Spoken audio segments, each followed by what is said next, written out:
There was a time I didn't know if I'd walk easily again. A time when the horizon felt like a memory from someone else's life, not my own. Before all this, my body was just mine. A vessel for getting from one place to the next. Something I never thought to question. It carried me up mountains, across oceans, through crowded city streets without a second thought. It was a given, until it wasn't. Stroke, then cancer. 2 words that rewrite your entire story. Suddenly, the world wasn't this vast, open space. It was the 4 walls of my room. The view from a single window. The distance from my bed to the door. A journey that felt like crossing a continent. Everything got smaller. My world, my energy, my hope. It felt like watching a tide go out, leaving behind a barren landscape where vibrant life used to be. The simplest things became monumental. Lifting a cup, turning a page. The silence in the house grew louder than any noise I'd ever known. The trauma doesn't go away. You just learn to live with it. I used to stare out that window for hours, watching the world move on without me. Seasons changed. Neighbors walked their dogs. Life continued its rhythm, and I was just a spectator, trapped behind the glass. I wondered if I would ever feel the sun on my skin again, not just see its light. Would life ever feel normal? Then one morning, something shifted. A quiet voice, barely a whisper. "You're still here." So I did something I hadn't done in months. I opened the door and stepped outside. The air was cold, sharp, and real. The light was soft, painting the morning mist in shades of gray and gold. And in that single, shaky breath, I realized the world was still here. It hadn't left. It was still waiting. I thought I was just healing my body, but what changed the most was my mind and my heart, and it started with travel. I'm Steve Sabo, and this is Healing Journeys. It's not about escaping life. It's about finding it again. There's a point in stillness where it stops feeling like rest and starts to feel like a cage. The same 4 walls, the same view, the same heavy silence. For a long time, that was my world. A quiet, unmoving landscape of waiting. But then, a whisper. "You're still here." And with that whisper comes an impulse. A need for friction, for the world to rush past, for the simple, undeniable proof of forward momentum. When you move, something inside you moves too. The dust settles, the stagnant air begins to stir. That first step out the door is a quiet rebellion. The crunch of gravel underfoot, the sharp intake of cold air. It's a conversation with the world, a reminder that you are a part of it, not separate from it.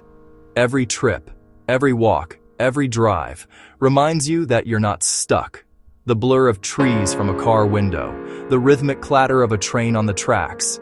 They are all evidence. Evidence that the world keeps turning, that landscapes change, that time is not a closed loop, but a flowing river. Life keeps going, and somehow, you start going with it again.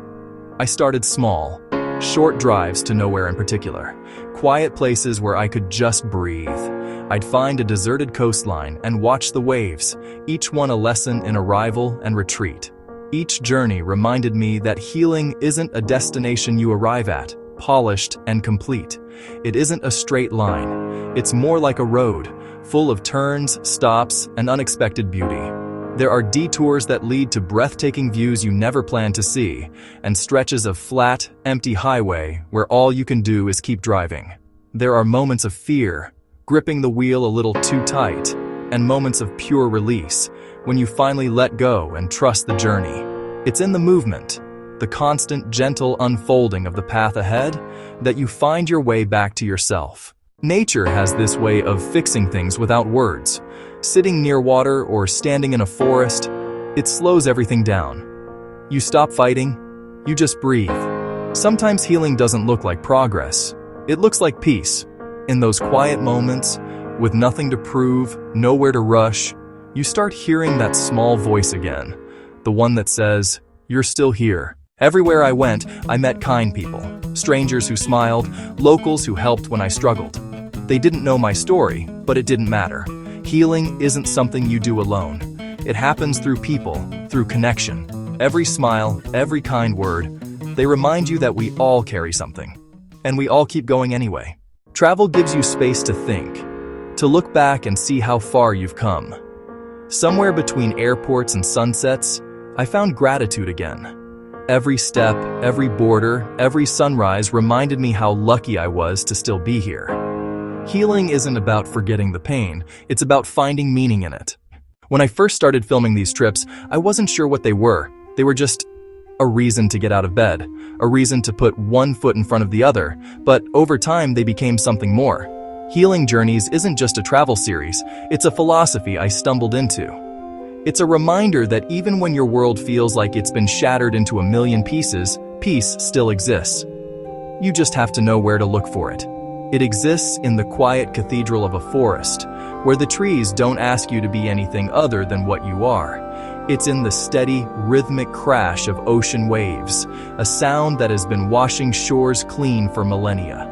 It's in the vast, humbling silence of a mountain peak, where your own problems suddenly seem so small against the scale of the world. Nature doesn't rush, it simply is.